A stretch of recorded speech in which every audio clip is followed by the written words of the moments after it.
Kani kedai Bati CTV. Bat pidang pet yaki kubor paman kesni. Balawan rasya pidang Modrina Auto Enterprises Maulanong Kwar TSS Road Shillong. Ringkat bat ka Orange Nissan Lums Hop Ho Shillong. Wan bantiet yaka kali Datsun ready go batamai. Kabas kem bat bidor.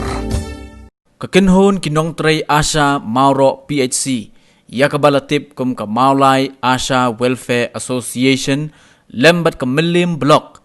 Hakakat arterik urisaw arzar arpo kila leit ban ay jingyarap yaka ying jong ka cherista malnyang kabatray kum ka Asha ha Mauro PHC. Hadin bakalamat yaka jing sngosi namar ka jingplo no jong ka ying kabakisyong kisa kabadon ha Maulay Mauro kabalajia hakakat kandai terik unailur arajar arpo. Ki Asha kila leit ban ay jingyarap da ka song pisa kum shibenta ban yedon bentalang ban yerap ia kani ka long ying kabalamat ia ka jing sngusi ia ka kinhon ban leit ai jing yerap layalam da ka kong happy perto kabadai ka Asha kabatrei ha PHC Mauro ha ka jing senran lem bat kiwaidi kinong trei Asha ka kong perto kalaong kani ka jing ai kabakhandiat bat kabarit kalong kum kadak ban pen i ia ka jing no senyang jongi ia kani ka long ying kabamat ia kani ka jing dia bas ngusi Syuk ke kong perto kala ai keblairu ya unong ai but ai bor kamawa uba taibor pathau uba dei UMDC hakaba ula airu ka jingyarap ye gani ka dekot jong ka Asha kabala kendo ye ka jingjia ka basngusi ke kong cherista malnyang kala ai keblai ya baro ki bala no senyang hakaban yerap ye ka ying kesem ka jong i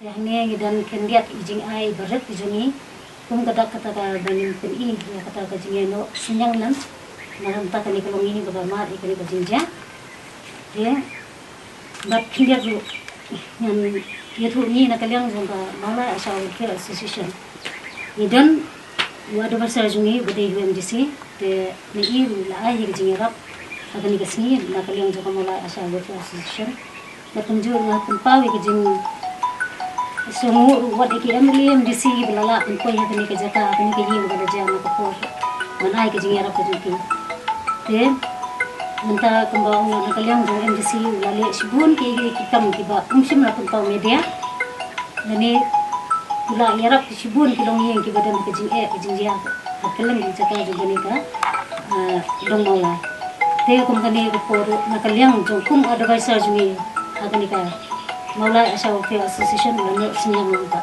kami. Tengah itu beli banyak kibara banyak itu kibala kibasa kemat kibala aja ngarap ikannya kesan ini. But ini ki Asha kibai Thailand banyak. But ya i BPM mat majungi na kemudian blog. Teh, nah aku beli sibun ki lawan kasus elang ya kayak kesan ini. Di jang pasnong jungi kumasan jang aku tu jadi yang kesan jungi kila kloy wan penyarap wan diarap lem ya kayak yang kesan jung ngah tu kesini bat iki para marjan apa baru kiba laai jingarap hak tu kesini nah aku beli yaki ketbok yang yaki bakindang petre Tujuh mat baik ini ki Asha